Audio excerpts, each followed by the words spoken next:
American दिसणारा एक भारतीय 1950 मध्ये ग्रामीण भारतात आपली ओळख शोधत होता. अमेरिकेत शिक्षण करून पश्चिम महाराष्ट्रातल्या एका लहानशा गावात येऊन स्थायिक झालेला एक शेतीतज्ञ. वडिलांना वचन दिल्याप्रमाणे आपल्या देशाची सेवा करायला तो परत आला होता. संपूर्णतः मराठी भाषिक भागात शेती करायला सुरुवात केली तेव्हा त्याला मराठीचा एक शब्दही येत नव्हता. पण मग त्याने निमकर 391 ही जात विकसित केली आणि कापूस उत्पादक विभागाचा चेहरा मोहराच बदलून गेला. त्यानं ऑस्ट्रेलियातून बोर जातीच्या शेळ्या आणवून मटणाच्या उत्पादनासाठी शेळ्यांचा संकर सुरू केला. त्याच्या शब्दात सांगायचं तर गुलाबी क्रांती. त्यानं पश्चिम महाराष्ट्रातल्या धनगरांच्या फायद्यासाठी दख्खनी मेंढ्यांच्या जुळी देणारं जनुक आणण्याचं स्वप्न पाहिलं आणि ते प्रत्यक्षातही आणलं. त्यानं मॅफकोच्या सुगंधी दुधाला एनर्जी हे नाव देऊन मुंबईत विक्रमी खप करून दाखवला. त्यानं फलटणच्या आसपास असणाऱ्या तळ्यांमध्ये तलापिया मासे आणून सोडले. ते इतके प्रसिद्ध झाले की स्थानिक मच्छी बाजारात हा मासा निमकर मासा म्हणूनच प्रचलित झाला. त्यानं सुधारित शेतीचा वापर करून लोकांचं जीवनमान सुधारण्याचं स्वप्न पाहिलं आणि जन्मभर या स्वप्नाचा पाठपुरावा केला.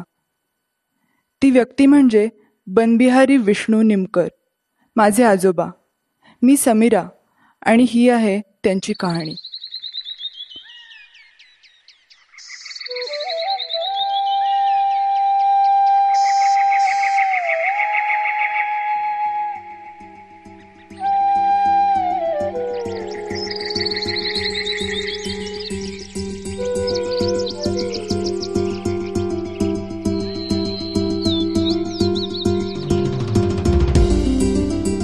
People ask me, what can we do for the country? So I tell them, don't pay tax. अत्यंत ते नियमित आहेत. And the government is basically an employment guarantee scheme. कुठल्याही गोष्टीत माहिती हवी असली की दादा. In a democracy, people should do things themselves. In this country also, Washila is what counts, not what you know, it's who you know. मग तुम्हाला 50 वेळा त्या प्रांत ऑफिसात जावं लागलं तर 50 वेळा जाणे आणि तक्रार अजिबात नाही. तसा त्याचा स्वभावच आहे. तो सामान्य माणूस जिथे कंटाळून सोडून देईल तिथे तसं तो चिकटूनच त्याला बसणार असं त्याचा स्वभाव. मी म्हणत होतो की हा माणसाला काय कळत नाहीये, काय मेंढ्यामध्ये लॅप्रोस्कोपी कोणी करणं शक्य आहे का? ते म्हणाले नाही, ह्या क्षेत्राला खूप मोठा वाव आहे. I have come to the conclusion that in rain shadow areas you should not grow crops. 1 millimeter of rain can give you 10 kilograms of grass per hectare.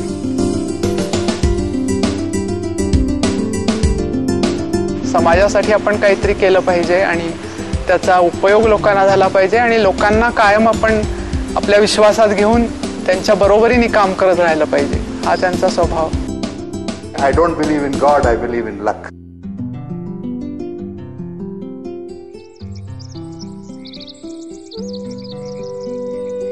आणि माझ्या बऱ्याच अटी होत्या,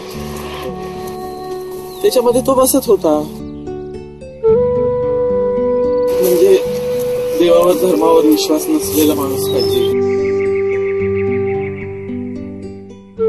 सरकारी नोकरी, डॉक्टर, इंजिनियर असं ठराविक गोष्टी न करता काहीतरी वेगळं करणारा,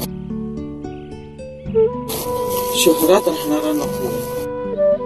तो खेड्यात म्हणजे त्या खेडं नाही पण त्यावेळेला फलटण बरंच लहान गाव होतं, त्याच्यात राहत होता, शेती करत होता. ते मला आवडलं, मी हो म्हटलं.